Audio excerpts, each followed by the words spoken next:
spotting a developing Bitcoin trend in the order book, and how to trade it. What a way to start the week. Hey guys, it's Keith Allen. Hope you had a fantastic weekend. I certainly did. Got to spend another day out in the Everglades, enjoying some of the outdoors and fishing with some great friends, some good people. And you got to recharge your batteries every now and again, right? You can't just stare at screens all day, every day. Got to get out there and touch grass, touch water, do something. And coming back to really not much change in Bitcoin price action over the weekend, we saw the ByBit debacle on Friday, which obviously triggered some selling. A lot of confusion over that, a lot of speculation over that, and quite frankly, it doesn't really matter in terms of what's driving this price action. Doesn't matter who's behind it. Speculating whether or not it has anything to do with ByBit it's a wasted exercise in my opinion, because the only thing that matters is where price is going. And I think those signs were pretty clear. No crystal ball required for this one. The signs are in the charts, and that is exactly where we're going to start today. Before we dive in, as usual, I appreciate having you guys with me. Thanks for my regulars for coming back. And if you're new to the stream and you haven't done so yet, make sure you hit that subscribe button. That's the little bell up there in the corner. Make sure you hit the subscribe button so you don't miss any of the streams. I do these pretty much daily during the week, especially if we have something major to discuss. And also do me a favor, if you would, if you like the streams, please share so we can grow this channel. That really, really helps me. What I like the most is the engagement, though, right? So if you're watching on YouTube, live chat is open. Love to have you with me. I enjoy engaging with you guys. And of course, if you can't participate in the live chat, don't worry. If you leave a comment if you leave a comment on X, I will go back and engage with those as well. But we really, I think we create the best streams, the best content when you guys chime in and share your insights, ask your questions. That way I know, number one, that I'm delivering what you guys want. And number two, makes for a better stream altogether. Looks like Santos is back, one of the regulars. Good to have you with me, Santos. And again, live chat is open for anybody that wants to chime in. We've had some good conversations in the Telegram community this morning about some of the things that have been developing here the past couple of days and really the past 24 hours. Very, very clear signs that I'm going to share with you. So let's start on the candle chart, because this is something that everybody has access to, right? You don't need the fancy subscription to anything. Everybody in the world has access to a candle chart and can add, moving averages or free indicators on pretty much every platform I've seen. So there's that. So let's go ahead and share this chart, and I'm going to show you what how we started the weekend and how we ended it, and now how we're starting the week. None of that has really changed. So let's get into this one. And you can see that, last week we talked about death crosses and a theory about death crosses, which was that after death crosses, even though they're lagging indicators, momentum tends to continue in that direction until obviously there's a solid reversion. And so we had this death cross between the green 21-day moving average and the red 50-day moving average. That was back on Sunday the 16th, about a week ago, right? And then on a few days after that, on the 19th, we saw a death cross between the green 21-day moving average and the blue 100-day moving average. And that's where I said, all right, we're going to have some, I expect this to continue. We saw this bit of a rally here, and I think what started as a short squeeze turned into a typical Friday bull trap, luring late longs in, and then boom, the ByBit debacle hit the news wire, and we saw a sell-off. Not a major sell-off on Bitcoin, and there's lots of questions over why would Bitcoin sell off when this seemed to be an issue with Ethereum. I think the simple answer to that is simply risk, right? When you see situations like this, and if you've been in crypto for a while, maybe you remember the FTX crash back in 2022. 2021 or 2022, whenever that was. It's like I think it was November of 2022. Um, when you remember things like that, and there have been many of them before, when you see things like that, and of course this followed news of a Ponzi scam rug pull on a meme in Argentina. Um, Obviously, the fallout from the memes from the how should I say first family. Um, all of these things aren't necessarily giving the crypto space a good name.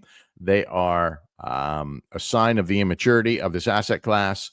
And I think I'm hoping that these events help the market mature, help traders realize that investing in these meaningless memes is not a path to long-term success and longevity in this market, and to focus on the quality.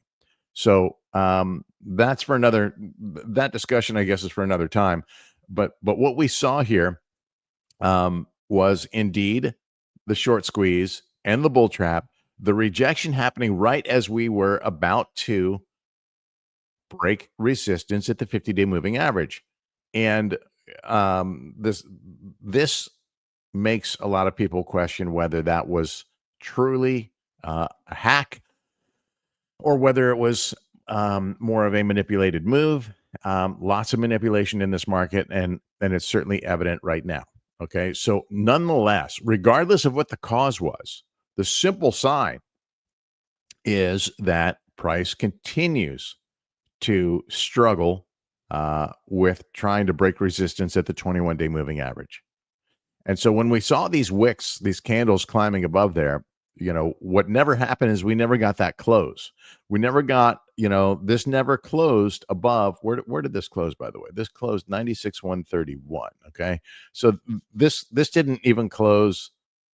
This didn't even close at the 21-day moving average, right? So before you ape into trades, you want to see how things potentially close, right? And that never happened. So then, over the weekend, of course, and weekend is whale games, we see a suppression still under the 21-day moving average that continued today. No surprise there. So this is an indication that my theory about the death crosses is still valid, and it remains valid until price can not just break the 21-day moving average, but we ultimately need to RS flip the. Wait, how did this move? This is supposed to be at 100K. I must have pulled something accidentally, but until we RS flip that 100K level, that is when these moving averages will unwind, and then we can say, it's over, right? But we're still trending in the wrong direction, right? And if this continues, if we continue to trend this way, then we are going to see a death cross between the red 50-day and blue 100-day. Also not good, and would be a sign of more down pressure. And if things really get ugly, if this isn't ugly enough for you, then we could see things coming back down. Oops, didn't mean to do that. We could see things coming back down into this support level here, which is around 91.5K, or potentially even the bottom of this range, or potentially even lower, right? There's still, in my opinion, we've not seen that big giant correction that we typically see in bull markets and typically see in post-halving periods, and there's room for that to happen. Sure, it could go to the 200-day moving average.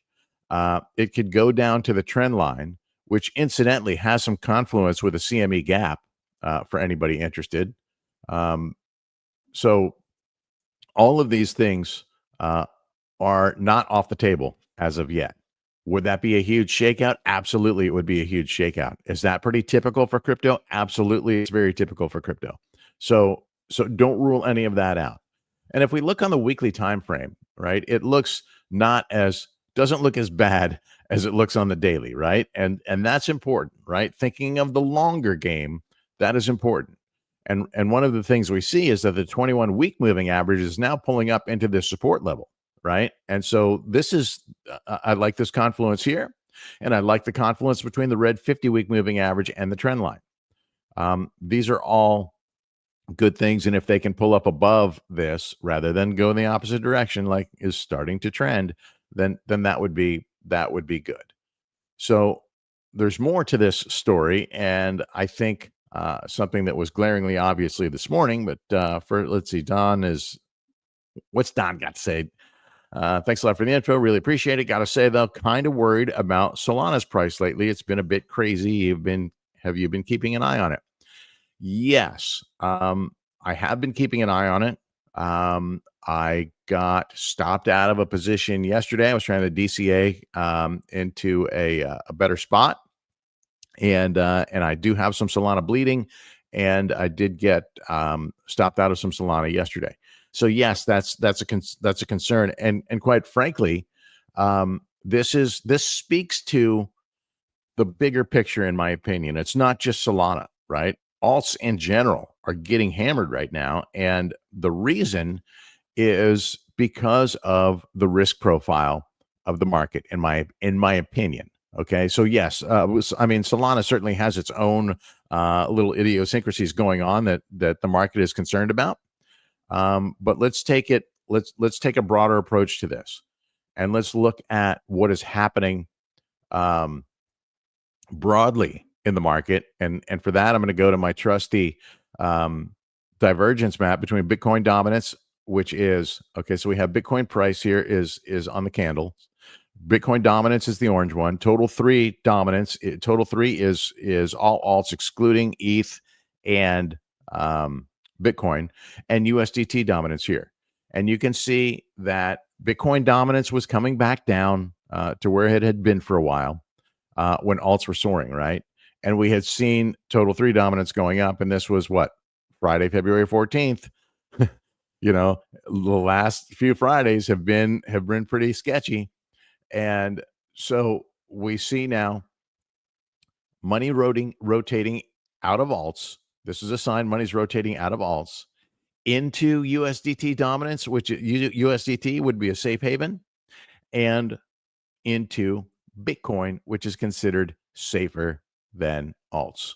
So insert altcoin here. Yes, again, they all have their own little issues.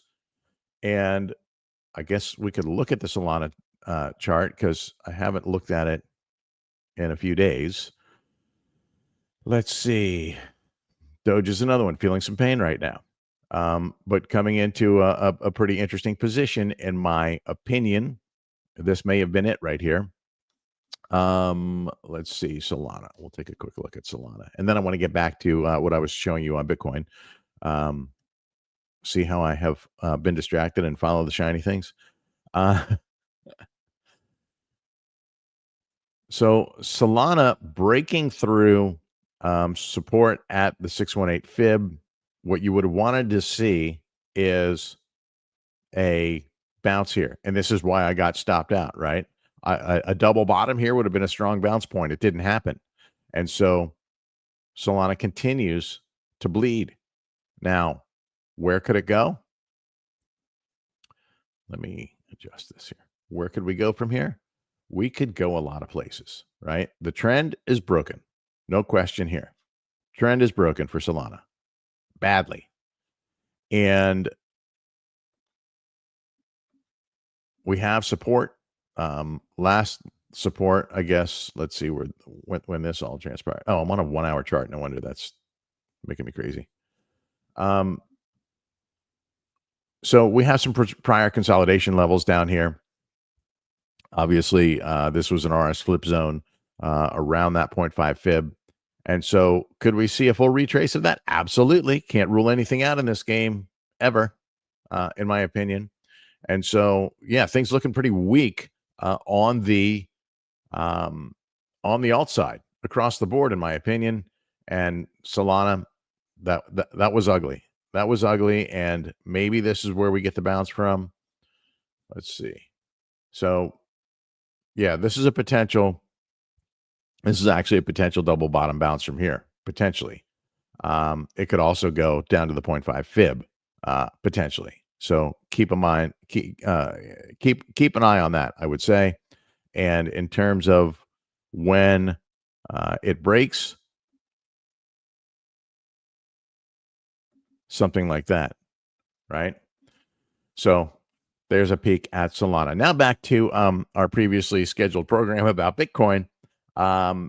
Let's look at FireCharts, because this is the first thing I saw this morning, and this absolutely clued me into what was developing. Okay, it's already this is a rolling 24-hour chart here, and you can see this first block is already more than 24 hours old because it's starting to fade out. But we saw this block of bid liquidity, or excuse me, of ask liquidity, stair stepping down. Here's the first one, push price down. Price started to recover. So what did they do? They suppressed. Again, it pushed price down. Price started to recover. What did they do? They suppressed again, another stair step down, and price began to drop. And it dropped hard this morning. And so what we saw here was a lot of selling. But look at this. See what the yellow or orange class is doing. This is also not normal behavior. We do often see T-whopping happen in this yellow class or orange class. This is the smallest order class in the order book in our bin CVD on FireCharts. Okay, so for anybody that's new, not familiar, this is FireCharts. Yes, from material indicators. Yes, in full transparency, full disclosure, I am a co-founder of the company. This is a thermal map of the order book. Asks are above price, bids are below price, and you can see trying to get some support right here at the moment.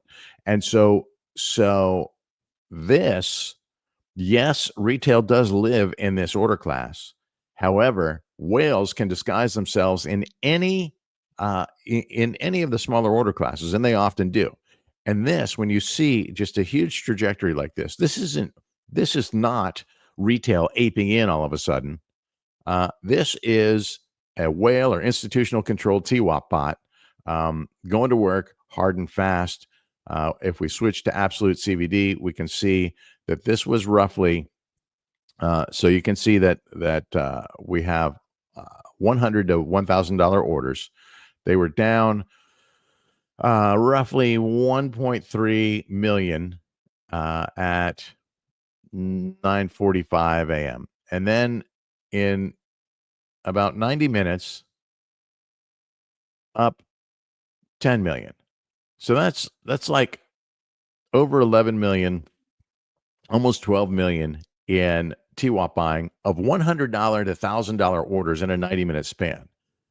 If that doesn't sound like a lot to you, let me just, as a frame of reference, tell you that typically this smallest order class, I mean, they don't do, there's a lot of days that they do far less than 10 million in a day, let alone in 90 minutes. So that was notable in my opinion. And so as we saw this stair stepping down, I often say that when you can see liquidity movement in the order book, it's a good sign. It's a good indication of where price is going to go. These guys had no intention of ever getting filled up here. They were merely trying to push price down. Now, we could speculate on whether they were trying to get their own bids filled. Maybe they were. Or maybe they were just trying to play a short. I don't know. Whatever the case is, there was a lot of sell pressure here, as you can see. And then we started to see some buying, which looked good until just a few minutes ago, actually, where the purple order class of whales, which historically really has had the most influence over Bitcoin price, whales, they had started buying, and then as price rose, they started selling. Now, that's not odd behavior, right? It is better to buy as price is going down and to sell as price is going up. And they did indeed, well, they did dump. They dumped in a big way from the top here. But as they bought this low, when price started to appreciate, we did see some selling in this range. So Maybe they're still in the buy the dip, sell the rip mode. The traders are anyways. Obviously, investors are buying and holding. The TWAP bot was likely a holder, versus this is typical trading behavior.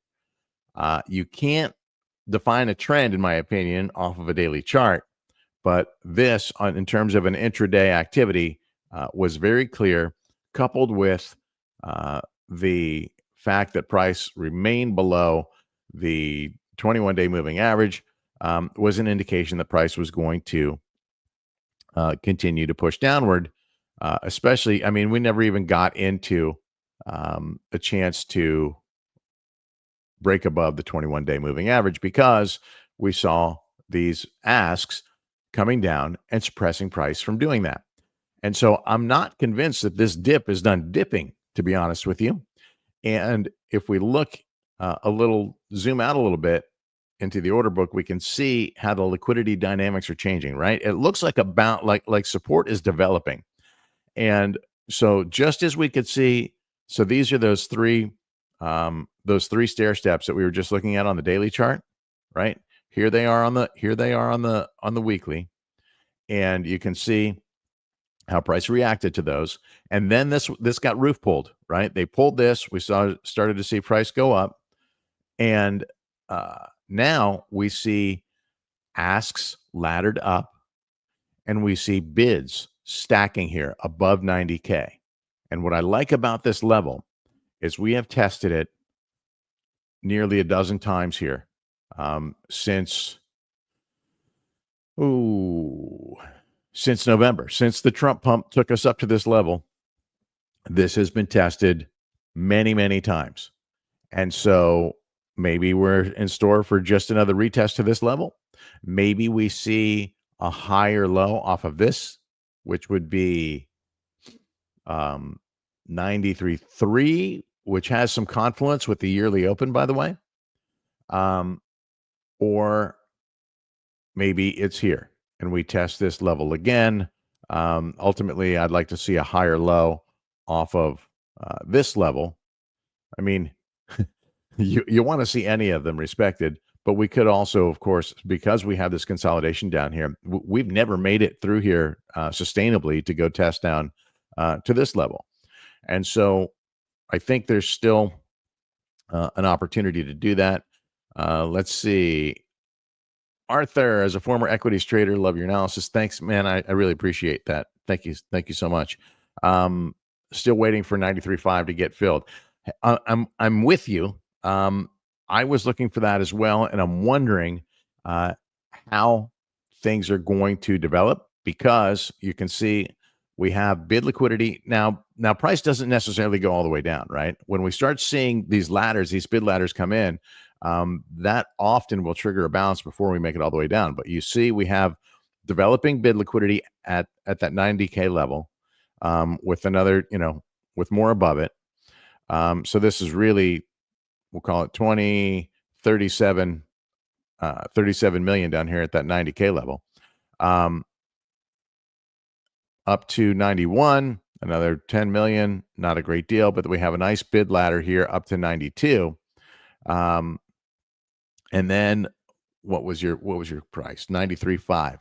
So we have a little bit at 93. Here's your 93.5 range where we have some developing bid liquidity, which could be a good target here. I kind of like it, but I've had trouble getting filled at some of those lower levels. And so what I've been doing is utilizing our MTF, mean reversion indicator, which is finding those dips. And I've got multiple deviations running on this indicator. I've had it running at 1.5% deviation, and it's not getting filled. It's been missed a couple of times over the past couple of weeks. So I did activate a 1% deviation, and you can see that we were filled here and here. I got another fill over the weekend, or not over the weekend. I think it was Friday, and I actually closed it because we DCA down. I closed it because obviously I saw this breakdown coming, so that was essentially a break-even trade for me.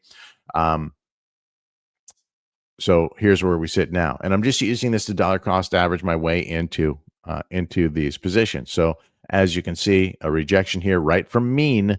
That's how this. If you're not familiar with mean reversion, that's exactly how it works. Price deviates from mean, but it likes to snap back to mean, which it has done. So just on this trade, which let's say I took these two positions, and my average price is probably somewhere around here. Not quite what I was looking for. So that's okay. Maybe I pick up a little bit more lower and we get into a better entry. I take very small positions here. And like I said, this is a dollar cost averaging strategy for me right now. And so I'm taking very small positions. And that's something to keep in mind as well, your position size. It's a great way to manage risk, especially in an uncertain environment. We have uncertainty with whether or not there will be contagion over this ByBit issue, how that's going to resolve itself. We have uncertainty over how this administration is handling pretty much, I don't know, everything. And we have uncertainty about how the markets are going to be affected. And it's not just being felt here in crypto, it's being felt in TradFi as well. And so all we can do is patiently wait for things to settle down and resolve themselves.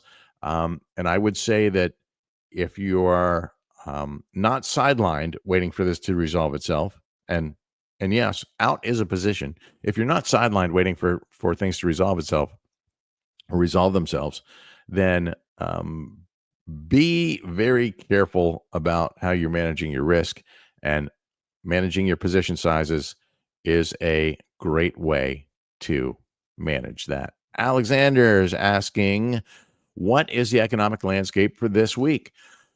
Good question. We have tomorrow. Housing price index is always an interesting one. It's one that the Fed watches. They want to see housing slows, and they want to see mortgages slow down. Housing starts to slow down, and mortgages slow down before they, as part of an indication of when they cut. We know what's up with unemployment and jobless data. Incidentally, the data that we saw last week was very early relative to all these federal job cuts that you hear happening. A couple of notable things on that is that, number one, a lot of people took buyout packages from the current administration, and a buyout package does not qualify for unemployment benefits. Those people have severance pay. They're going to be making money for, I forget what it was. It was like 8 months pay, something like that. And so those won't show up on any unemployment or jobless reports. For everybody else, I don't know whether they got severance pay. It's pretty typical in the U.S. to get 2 weeks severance pay in a lot of cases.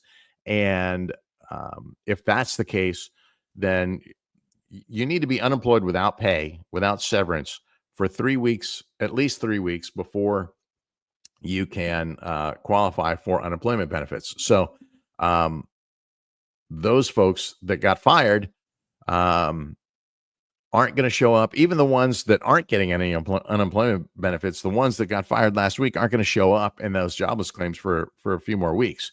So keep that in mind. And with an upcoming FOMC meeting, maybe they'll have more motivation for a rate cut. We have Thursday GDP and continuing jobless claims. This will be a big day in terms of market volatility based on this data. A lot of people watch this. Fed, of course, does as well. Same with Friday. Core PCE is another number that the market that Fed watchers are paying close attention to. So, the whole good news, bad news scenario is hard to speculate on these days. The market seems very fickle about how things are developing, and I think we just have to kind of wait and see. Of course, keeping your long-term horizon, your long-term view of the market in check, right? Because I'm still of the belief that we are still in a bull market until we start seeing things break down. Now, if we and listen, that breakdown has to start somewhere. And this does have the resemblance of some early warnings, early signs of a market breaking down. Okay, so let's be clear about that. This is not good. However, the positives are consolidation above this range right here, right? Consolidation above this 91K level is good. Even if we were to go back down into this 86, and as long as we hold that, that's still very strong. In terms of the overall market structure, that's where we go to the weekly chart and we see we have some confluence here between the 50-week moving average and the trend line, and this is what you don't really want to see broken. Okay, we can fill the CME gap down here. We looked at that. That's a very viable move, and if it were to develop, it would translate to a roughly 30% move from the all-time high, and that is consistent with what we've seen in a lot of bull markets. With that, I think I can leave it there. We'll go with one more shot of what's happening here in the order book just to give you a last glimpse of what things look like. And, fighting for looks like we're currently fighting to break out of this zone here and move back up. But don't be surprised if we see a little bit more dip. And Arthur, you may get your wish, but again, be careful about catching knives because it could blast through and go a little bit lower. So manage your risk accordingly. And with that, guys, I'm going to wrap it right there. I hope this has been insightful for you. I really appreciate the comments and the engagement. I always enjoy that part.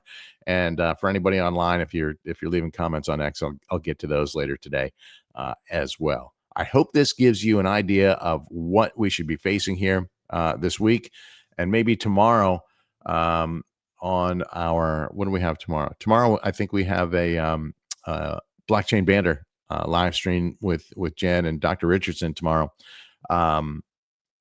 Maybe we'll discuss what's happening with ETH, because this chart looks bad. I'm not going to lie to you. I see a break of the trend line here, which I don't like seeing here. So this is something I'm watching very, very closely to see if ETH can recover the trend line and keep its head above water. And with that, I will wrap it, guys, and look forward to coming back and doing this again tomorrow with Blockchain Banner Crew, and then we'll get you a couple more updates here during the week as things develop. Thanks again. Talk to you soon.